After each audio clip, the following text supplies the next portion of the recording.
আর্জেন্টিনার হয়ে নামবে লিওনেল মেসি, পর্তুগালের হয়ে নামবে ক্রিস্টিয়ানো রোনালদো, ফ্রান্সের হয়ে নামবে কিলিয়ান এমবাপে, স্পেনের হয়ে নামবে লামিন ইয়ামাল।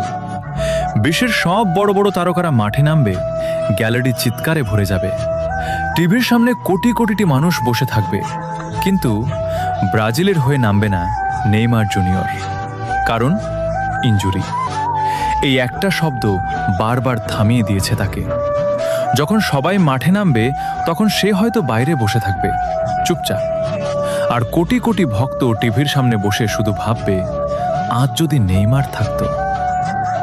ইনজুরি তাকে ছাড়েনি, বারবার কেড়ে নিয়েছে তার সেরা সময়। হয়তো এই ইনজুরিগুলো না থাকলে আজ তার নামের পাশে থাকতো ব্যালন ডিওর, থাকতো একটা বিশ্বকাপ। কিন্তু ভাগ্য সব সময় সবার পক্ষে থাকে না। নেইমারের গল্পটা ট্রফির না, নেইমারের গল্পটা কষ্টের। তবুও সে হার মানেনি, কারণ মাঠে না থাকলেও সে এখনো বেঁচে আছে তার